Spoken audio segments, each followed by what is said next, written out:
Hello, lovely students. Are you ready for a lesson that is going to give your advanced vocabulary and grammar skills a much-deserved boost? Well, today we're going to do just that. This video is long, but trust me, it's going to be worth every minute. I'm going to help you speak confidently in everyday situations, but we are pushing things to the extreme because you're going to learn how to talk about everyday scenarios at a mind-blowing C1 level.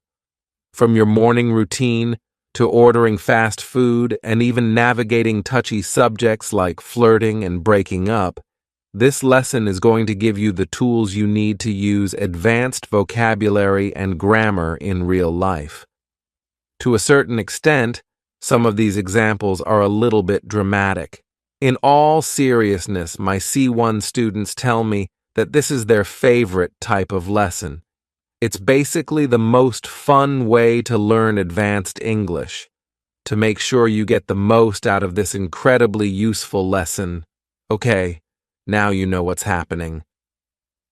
Let's dive into your daily routine at the C1 level.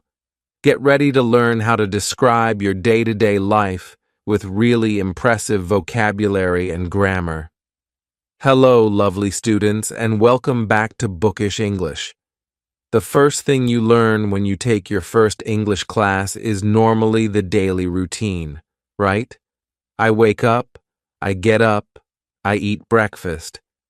And I thought, what would a daily routine look like at the C1 advanced level? I started to write this lesson just as a little experiment, and it ended up becoming so interesting that I've decided to make it into a video for you. In this lesson, I am going to give you a daily routine on steroids. And on steroids means the most extreme version, or a very extreme version. In this daily routine, I am going to give you a ton of super advanced C1 vocabulary, and we're going to cover lots and lots of C1 level grammar structures. So, if you really want to test your English skills, this lesson is for you. I also want to mention before we start that this is going to be quite an extreme daily routine, and some people will probably want to let me know, English people do not speak like this in real life. No, I totally agree. I just want to see how far we can go with advanced grammar and advanced vocabulary. All I know is it's going to be complex, and it's going to be fun. Upon waking up to the melodious chimes of my alarm clock, I embark on my well-established morning routine that I've perfected over the years. First and foremost, I indulge in a brief meditation session, allowing me to clear my mind and start the day with a sense of calm. In addition to my mental exercise, I dive into a challenging 30-minute workout session, but I guess it isn't so much challenging as it is invigorating. After freshening up, I pamper myself with my nourishing skincare regimen, ensuring a well-hydrated and glowing complexion. I told you this is a daily routine on steroids.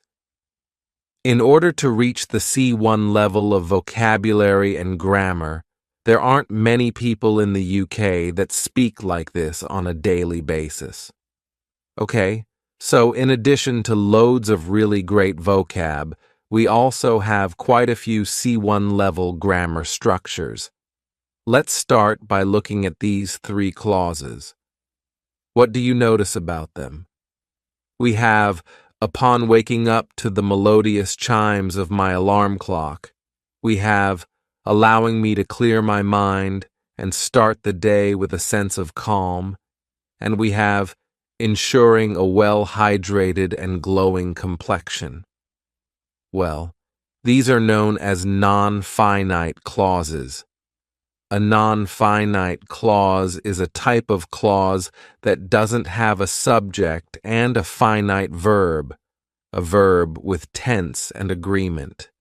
In other words, it's an incomplete sentence that can't stand alone as a complete thought. Non-finite clauses use verbs in their base form, infinitive, or the ing form, the present participle, without specific subject information.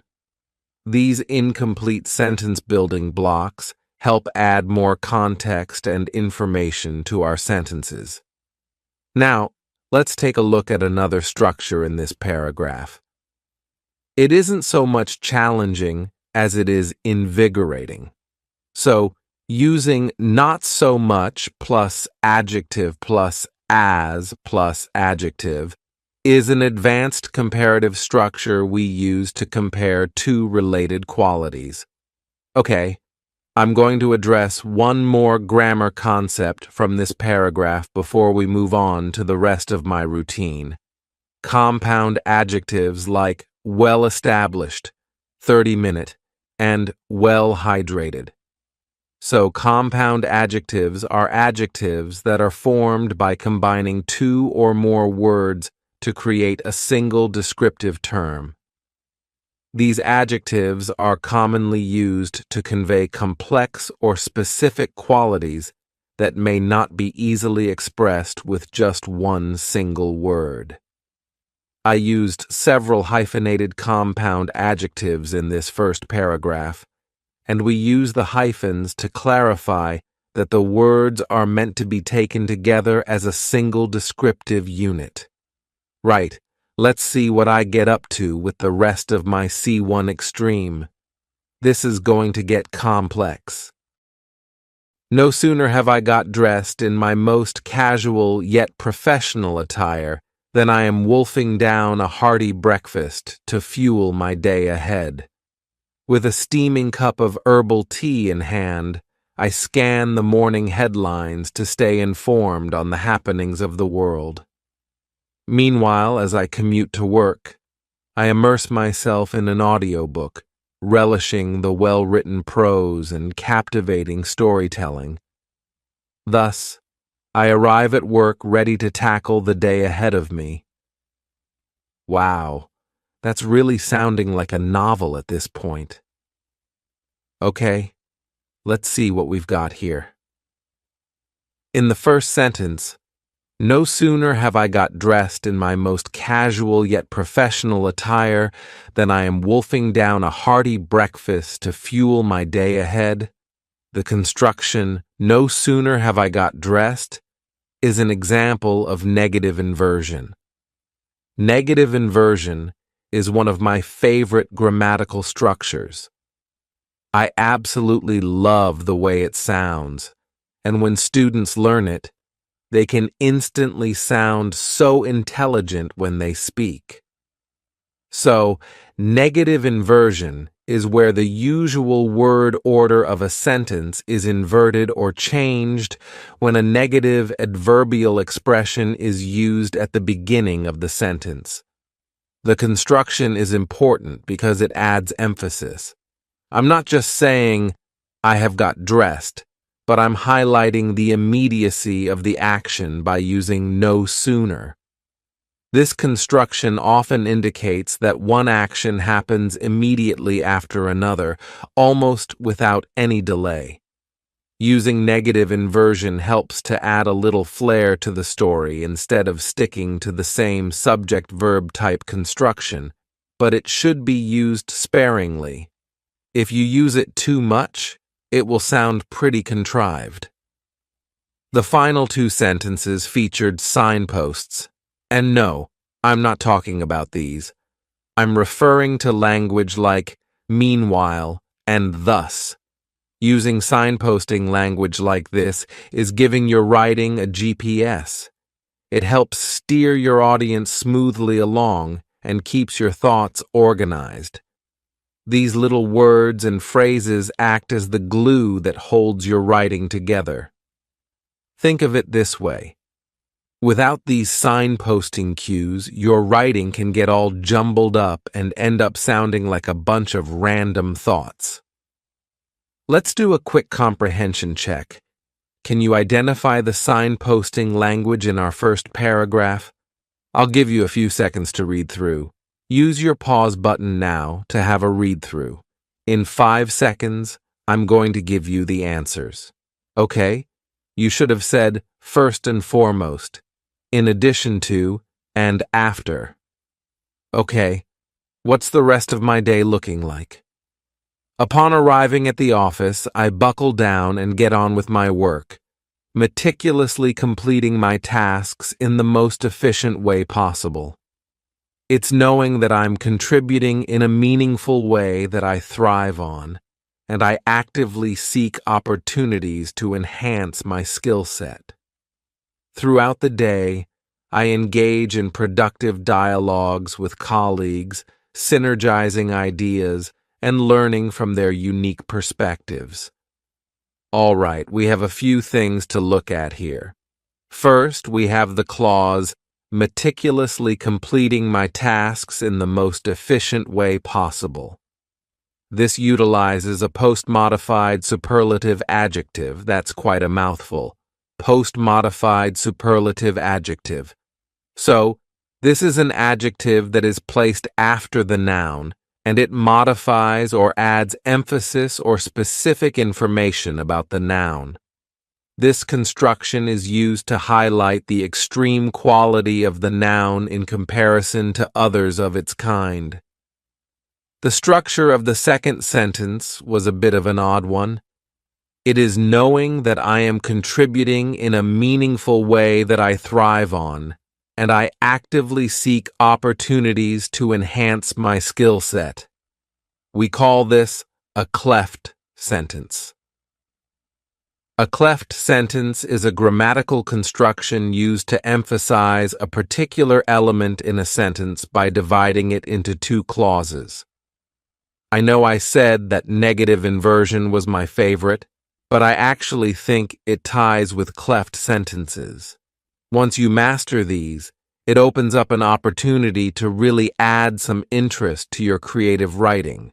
The purpose of a cleft sentence is to bring attention to a specific part of the sentence, often by reorganizing the structure to highlight that element.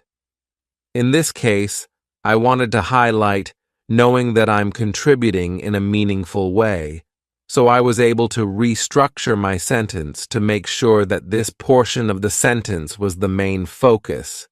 They're pretty nifty, these cleft sentences. Okay, let's move on to the final part of my routine. As the day draws to a close, I reflect on my achievements, striving to be the best version of myself both personally and professionally.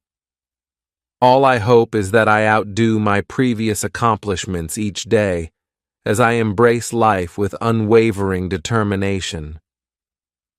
By adopting this disciplined and purposeful routine, I feel confident that I can continue on a path of self-improvement and well-being. I feel like I'm becoming less and less likable as this daily routine goes on, but it's not about me, it's about the grammar. So, let's see what we have here. In the first sentence, as the day draws to a close, I reflect on my achievements, striving to be the best version of myself both personally and professionally. We have a few different things going on here. First, we have, as the day draws to a close, which is a subordinate clause, but by C1, you should already be familiar with them. These are clauses that can't stand on their own as individual sentences. They have to be attached to a main or independent clause. We also have a participle clause, striving to be the best version of myself both personally and professionally. A participle clause is a type of non-finite clause. We discussed those before. Can you identify the other participle clause in this paragraph? That's right, it's the last sentence. By adopting this disciplined and purposeful routine. I can't say purposeful without going purposeful. That's a very It's quite a stuffy-sounding word to me, quite old-fashioned, very purposeful. This participle clause also functions as an adverbial phrase because I use the preposition by, explaining how the action in the main clause is achieved. Finally, we saw another common construction of a cleft sentence, my other favorite. All I hope is that I outdo my previous accomplishments each day as I embrace life with unwavering determination. The structure, what, or all, plus clause plus be plus clause is quite commonly used, so it's a good one to have in your back pocket. Oh my word, that was an intense lesson. That's probably one of the most advanced English lessons I have ever delivered. Okay, now that you can talk about your daily life like a pro, let's move on to food and drink. Everyone can relate to this topic, right? And now you'll learn how to discuss it at an advanced level. But before we dig into that, because we will talk about that phrase, hello, lovely students, and welcome back to Bookish English. Here's a question for you.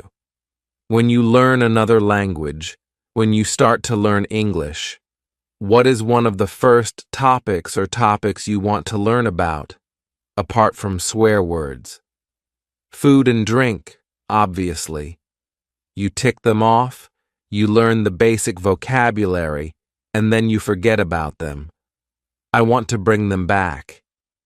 Today, we're going to learn food and drink, C1 to C2 advanced level. Let's get started with the lesson, and I must say, when you get to a really advanced level of English, people like to say in the comment section, but people don't talk like this in real life. I agree with you, lots of people don't. And it's not necessary. I would say reaching B2 is the level that allows you to really exist in English. C1 is when you are completely fluent to the point where you can have very nuanced conversations. The vocabulary we'll discuss today is the kind of vocabulary you might find in a piece of creative writing, or you might use with someone who is a real foodie or cooking enthusiast. Okay, let's start. I consider myself a bit of a foodie, but I'm definitely not a food snob. I'm just as happy tucking into a simple homemade meal as I am polishing off a Michelin-starred work of art. On a normal day, when I wake up, I force myself to gulp down a big glass of water before I indulge my caffeine addiction and brew an aromatic cup of coffee. That first swig always hits the spot. Fellow caffeine addicts, raise your hands. Sometimes I like to work up an appetite before breakfast by going for a run. Other times I can't wait, and I gobble down a steaming bowl of porridge immediately. Okay, here are some of the vocabulary I want to pick out. The first is the phrasal verb to tuck in or to tuck into, and this means to start eating enthusiastically. After hours of preparation, everyone was ready to tuck into the roast dinner. The next one, to polish off, another phrasal verb, means to finish all of something, especially food. I always imagine polishing a plate because it's so clean because you've eaten everything. I can't believe you polished off that entire pizza by yourself. And next, to gulp down, another phrasal verb. This means to drink very quickly. After a run, I often gulp down a big glass of juice, and to gulp is to swallow. It sounds the same. Gulp.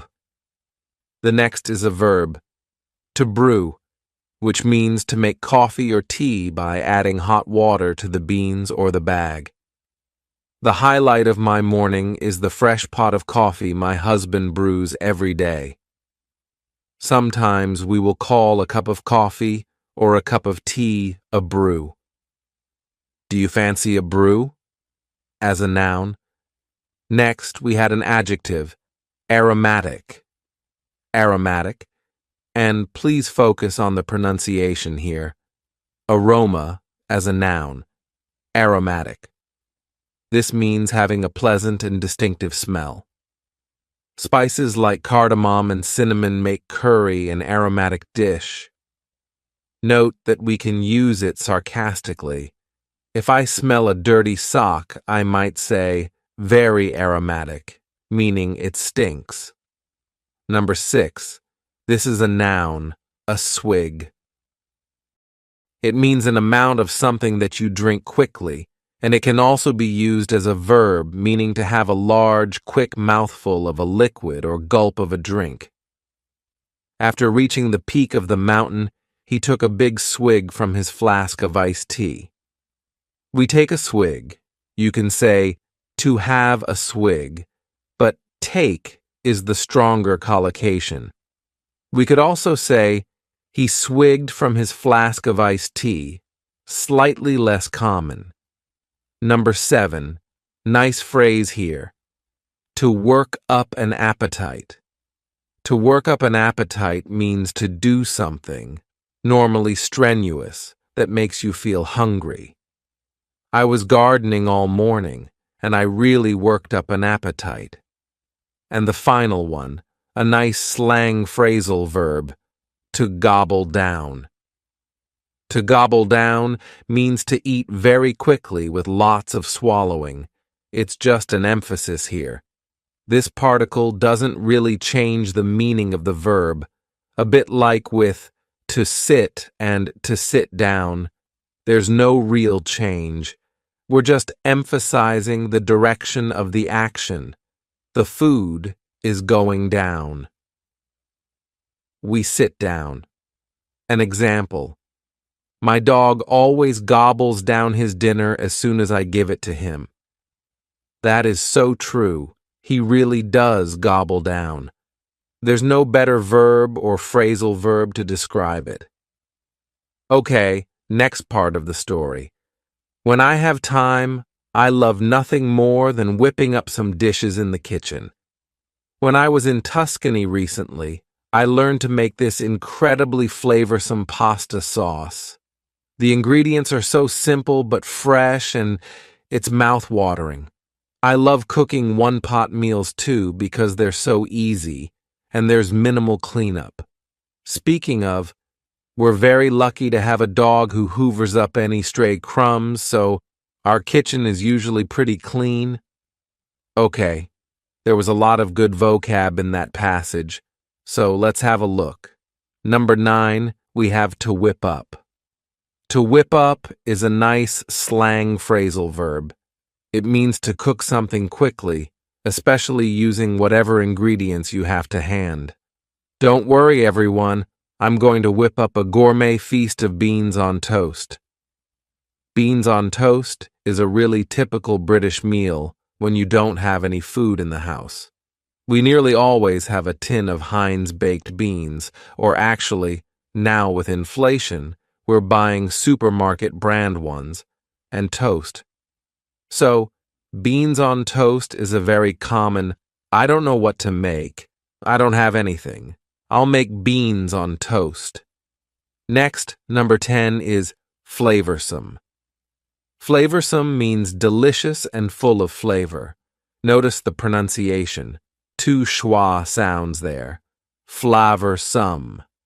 The sauce proved incredibly flavorsome, transforming the mundane dish into a culinary masterpiece. Next, we have the adjective mouth-watering. Mouth-watering describes food that looks so good you want to eat it right then. They served up a mouth-watering dish that tasted just as good as it looked. Next, something I love to make. A one-pot meal. A one-pot meal is a meal that can be cooked in one pot, and I want to draw your attention to how I pronounced it. Instead of saying one pot, I said one pot. The beauty of a one-pot meal is that there's barely any washing up to do afterwards. And the final one for this section is crumb, usually seen in the plural because there's almost always more than one. A crumb is a very small piece of bread, cake, biscuit, or food in general that has fallen off. Get a plate! You're dropping crumbs everywhere. Next part. According to my husband Will, my best dish is a chicken recipe by Ottolenghi, one of my favorite chefs. Whenever I make it, Will practically inhales it. It's incredibly Moorish too, so we never have leftovers. What about my favorite foods? Some of you may know that I adore fruit, especially watermelon, but I also love blue cheese, especially some good Stilton. It's got quite a pungent smell, and I would say it's an acquired taste, but it's really yummy. I always put it out when I do nibbles when guests are coming over. Okay, let's have a look at the vocabulary. First up, number 14, to inhale. To inhale means to breathe in, literally. However, in the context of food, it means to eat very quickly. He was so hungry, he seemed to inhale his sandwich. The next is a lovely adjective, Moorish. Moorish describes something that is so delicious you want more of it. This cake is so Moorish, I can't stop eating it. Next, I love this one. The adjective pungent. Pungent. I love the sounds together. Pungent. I feel it's so descriptive. It's not normally a very positive adjective because it means having a very strong smell or taste, normally smell. When we're talking about blue cheese, though, that's a good thing. That's what we pay for. An example, the durian fruit has quite a pungent smell. Next, I talked about something being an acquired taste, which means something that you might not like at first, but you start to enjoy over time. Olives are an acquired taste, and children often don't like them. I used to pretend to like olives as a child because I wanted to sit with the adults and have nibbles, and that was often the only thing on offer. If I stopped eating, they'd send me to bed. And the final word was the noun nibbles, which means small items of food that are normally eaten with your fingers. You will often see them on restaurant menus, nibbles, then starters, mains, desserts. We also have the verb to nibble, which means to take a small bite of something. And if you have a nibble of something, again, you take a small bite.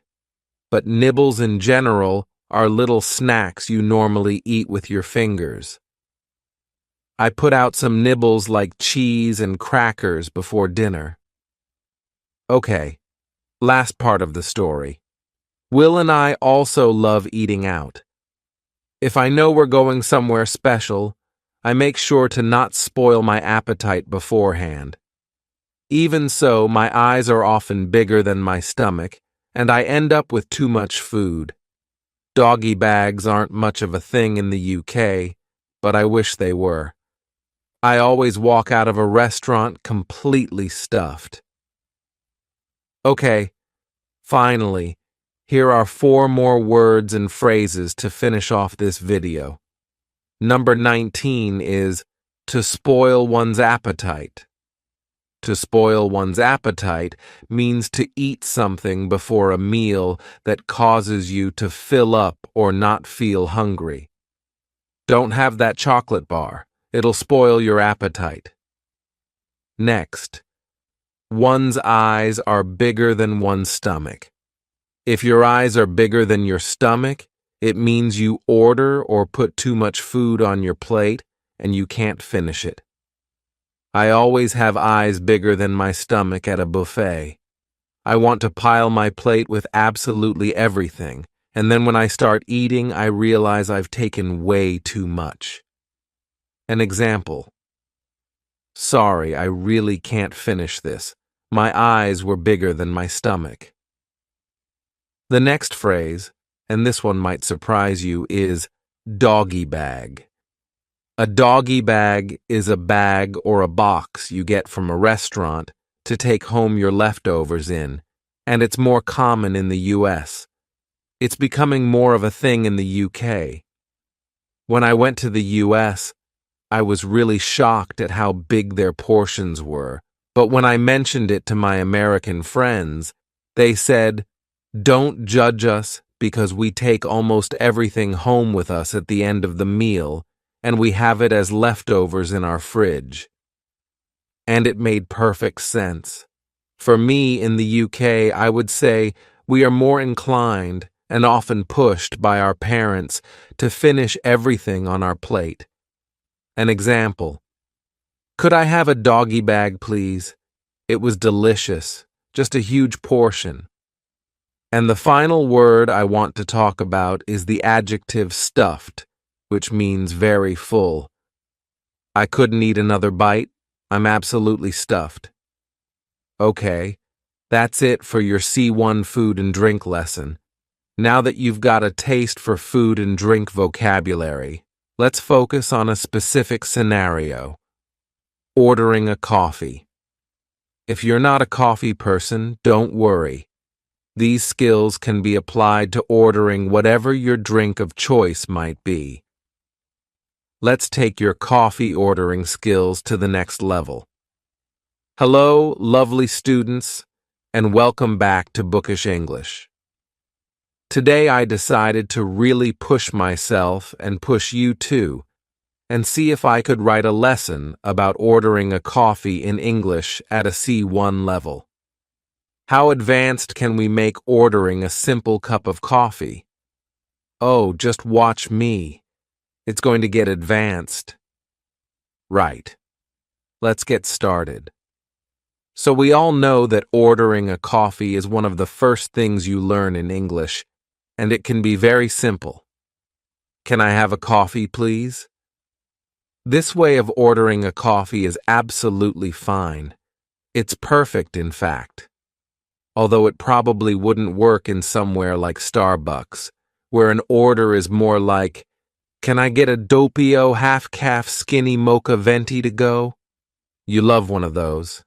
I know I do. But that's not what we're talking about today. I want to order a normal coffee in advanced English. And I know what some people are going to say when they hear my order. People never speak like that. I agree. It's not necessary, but it's fun and it's cool. And if we can't have fun, cool English lessons, then what have we got? I think it's fun to see how far we can take it. And more importantly for you, I think it's a fun and memorable way to introduce some advanced grammatical structures and vocabulary. Are you ready? We're going to move up through the levels. Level 1. Black coffee, please. This is the simplest way to order a coffee, and it's perhaps not the most polite way to order in a coffee shop, but if you're ordering as part of a group after dinner, for example, I think it's fine. The addition of please at the end, though, is important. Let's take it up a notch. Level 2. Can I have a black coffee, please? Here, the request is formulated as a question using the modal verb can, which makes it more polite than the first one. You will often hear this said as, "Can I get a black coffee, please?" This is slightly more common in American English, but it's making its way into British English. Some people don't like the use of get here, but a lot of native speakers use it. Now, let's say this more politely. Level 3. May I please have a black coffee with a splash of milk? All right, we're getting a little bit more complex here. This is a very polite way to order a coffee using the modal verb may. You can also replace may with the modal verb could, which is a more polite way to make requests than can. You can also see that the word please has moved from the end to directly after may. This front-loading of please emphasizes the politeness of the request and sets a formal tone from the outset. We are also now asking for a splash of milk, and a splash means a small amount of liquid in this context. Okay, can I go further? Level 4. Could you kindly prepare a black coffee with a splash of milk and 2 sugars? Okay, we're getting closer to advanced level here and further from reality. Now we have the modal verb could, which I talked about in level 3, and instead of please, we can see the adverb kindly. This is another way to soften a request and make it more polite. Let's add a little more advanced language. Level 5. Would it be possible for you to brew a medium-sized black coffee with a splash of milk, 2 sugars, and a sprinkling of cinnamon on top? All right, this one is even more polite and a bit poetic as well. Would it be possible is a very polite way to form a question. We also have some more advanced vocabulary, including to brew, meaning to make a hot drink like coffee or tea, and sprinkling, which means a small amount of liquid or powder that is dropped onto a surface. Can I make it even more advanced? Level 6, and we're not even at the end yet. If it's not too much trouble, could you please craft a medium-sized black coffee enriched with a splash of organic milk and precisely 2 cubes of raw sugar while ensuring it's brewed to the optimum temperature, and then garnish it with a delicate sprinkling of cinnamon on top? We're moving into nightmare customer territory now. If it's not too much trouble is a very polite way of asking someone to do something. We often add it to the beginning of a request, often when we know the request is going to cause some extra effort. Now we're asking for the barista to craft the coffee, not just make one. Craft means to make objects in a skilled way, especially with your hands, and the coffee is to be enriched with a splash of milk. To enrich means to make the quality of something better by adding something else. Then it is to be brewed to the optimum temperature. Optimum means best possible. You might hear the synonym optimal or optimum used in American English. And then we have garnished with cinnamon. To garnish means to decorate food or drink with a small amount of food. Can this customer get any worse? Yes. The answer is yes. If you've ever worked in retail or hospitality, you know the answer is yes. Here is my coffee order in its final form. Level 7. Would you be so kind as to commence the artisanal preparation of a medium-sized black coffee, sourced if possible from single-origin beans and brewed at precisely 89°C? It should be complemented with a splash of organic, locally sourced milk, sweetened to a modest degree with exactly 2 cubes of raw sugar, and adorned with a subtle yet discernible sprinkling of hand-rolled cinnamon. Finally, if I may, I request that it be presented in a ceramic mug featuring a handle ergonomically designed for a right-handed individual. Someone is definitely going to spit in this customer's coffee. Let's look at the grammar.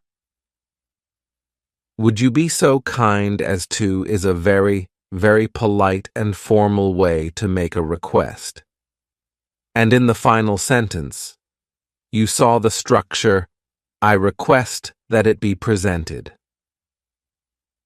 This sentence uses the subjunctive mood, which is a formal structure in English and appears after certain verbs like request. And the vocabulary. First, there is to commence, which means to begin. We had artisanal meaning prepared in a traditional way. We have complemented. This is the verb to complement with an E. It's different from the one with an I. If one thing complements with an E another, it goes well with the other thing and makes it better. We complement each other. We go well together. We make each other better. We complement each other means we give each other compliments. I like your dress. I like your hair. I like your coffee. What did you ask for? I'm going to ask for that.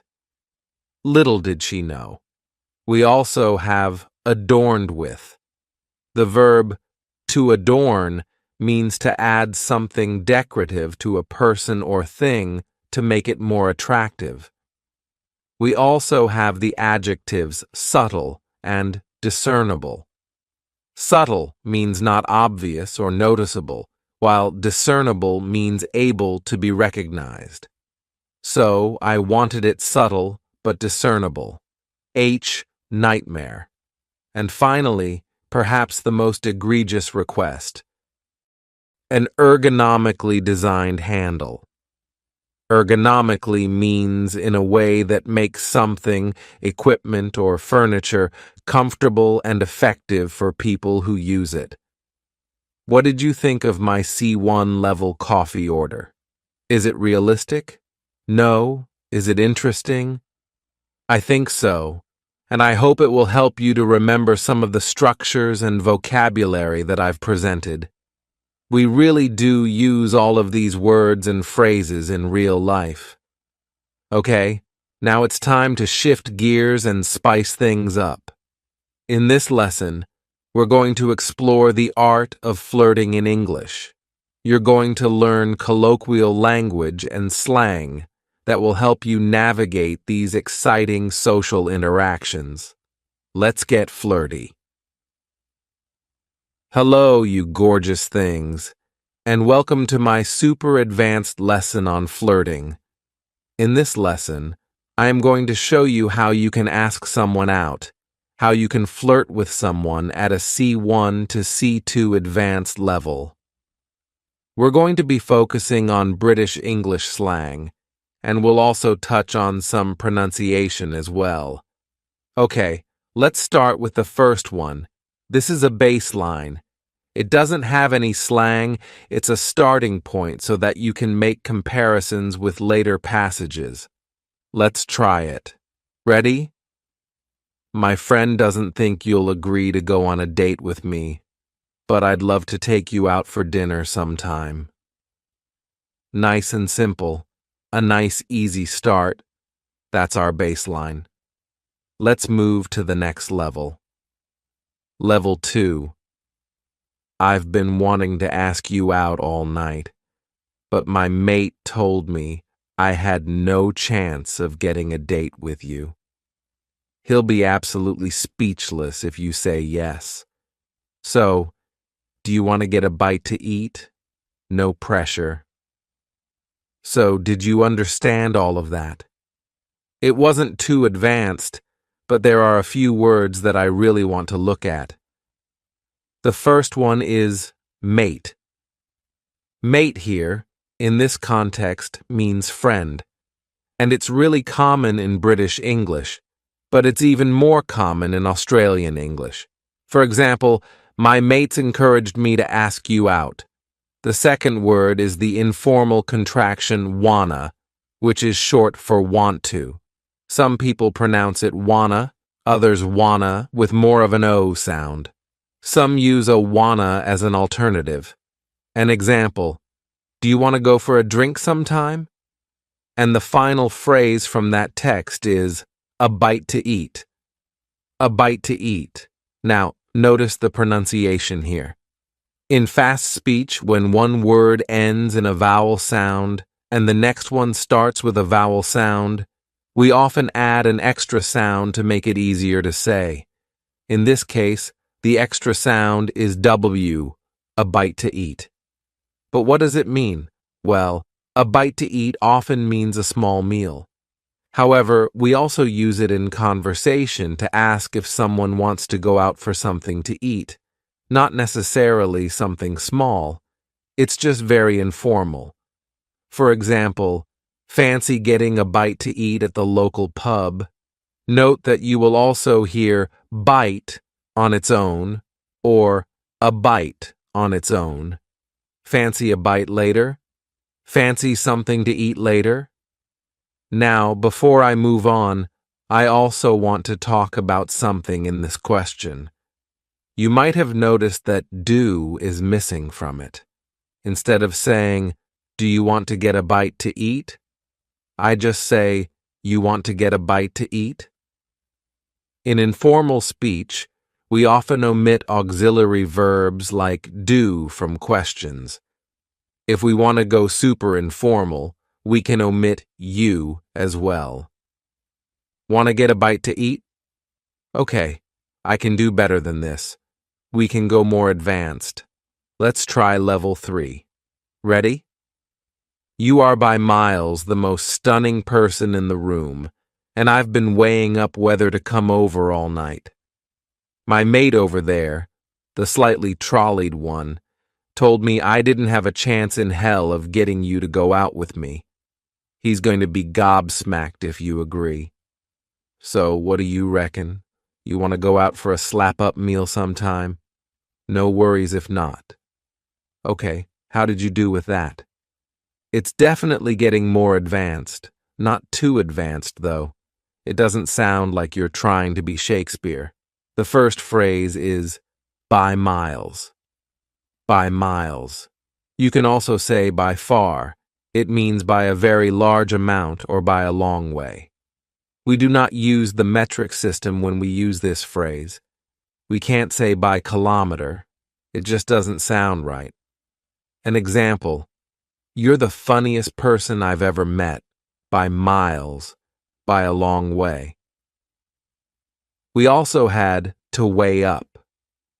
To weigh up is a phrasal verb that means to think carefully about doing something before making a decision.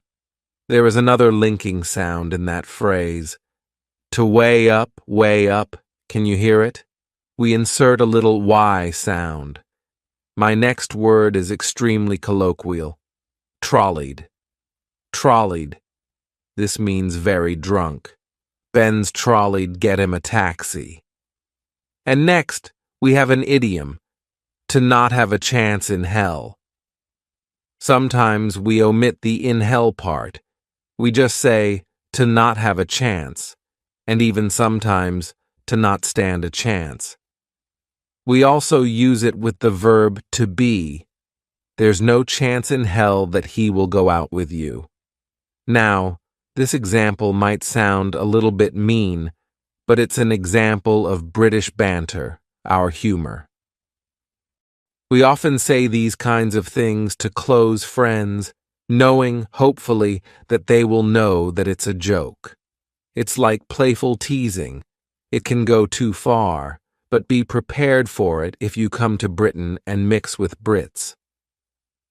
Next, I just want to mention gonna from that text. It's another informal contraction, just like wanna. Gonna is generally pronounced with the schwa.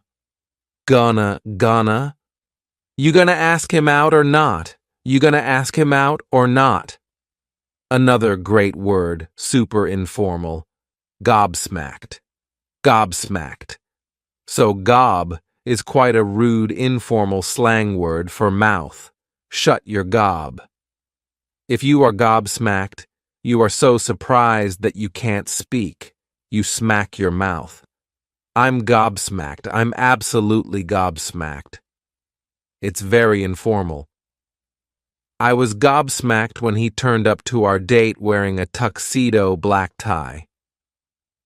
The final word that I want to point out from that text is an adjective, slap up, which often comes before the word meal. This means a very large and delicious meal. But I will tell you a secret. I didn't understand the meaning of this for a very long time. I thought a meal that was a slap-up meal was something that was just slapped up in the kitchen, something that was made in a really careless way. So honestly, if someone had invited me for a slap-up meal, I'd have said, well, maybe you could put in a little bit more effort. An example. I'd love to take you out for a slap-up meal sometime. A really large and delicious and luxurious meal. That was good, but I think we can make it even more advanced. Here is number 4, level 4, the final level. Ready? My mate, the tipsy one by the bar, is absolutely sick of me banging on about how stunning you look and told me to shut my cake hole and do something about it. Anyway, I decided nothing ventured, nothing gained, so I'm here to ask you out for dinner. He'll be floored if you say yes, maybe literally. He's more than tipsy, to be honest. And I'll be well chuffed to get a date with the fittest person in London. No stress if you don't fancy it, though. Okay, how was that one? Would you say yes to me? It was packed full of slang, so let me break some of it down for you. We have to be sick of something. If you are sick of something, you are bored of something because it's annoying, it's repetitive. You will also hear people say, I'm sick of it, I'm sick of this, I'm bored of this. An example, I'm sick of you talking about Dylan, either ask him out or stop. We also have to bang on about something. To bang on about. This means to talk for a long time about something in a way that is annoying. Ruth's been banging on about her date for hours. Did you notice that when I'm trying to be extra informal, instead of saying banging with the eing sound at the end, I said bangin', bangin'. And sometimes we do this for emphasis.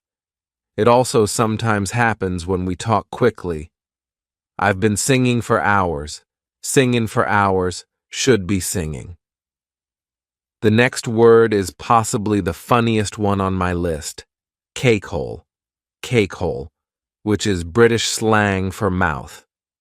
Isn't that wonderful? It's literally the hole that you put cake into. So we've had gob and cake hole. This is an incredibly rude lesson. It's not a polite word, but you will often hear it in the phrase, shut your cake hole, shut your mouth. In American English, they often say pie hole, which maybe means that Americans prefer pie over cake. Now I want to talk about the idiom nothing ventured, nothing gained. This is a proverb meaning that you have to take risks to achieve something or to get something good. If you don't take any risks, you won't get the reward. An example. Just ask Raby on a date. Nothing ventured, nothing gained. Next, let's look at the verb to floor, which means to confuse or to surprise someone so much that they don't know what to say. Very slang here. You saw this phrase in the passive voice, he'll be floored. But you can also use it in the active voice. Amelia floored me when she asked me if I wanted to dance. I didn't think she knew who I was. After that, you heard the most marvelous slang adjective. Chuffed. Chuffed, which means very happy or proud, or sometimes even satisfied in a really positive way. I was really chuffed, surprised, and happy. I was really chuffed when Tom gave me his phone number. Or, I was so chuffed with my exam result. We sometimes say, well chuffed or chuffed to bits for emphasis, using well instead of very, or incredibly is uber slang. It's not traditionally grammatically correct, but it's a common feature in many dialects. You look well nice today. That food is well good.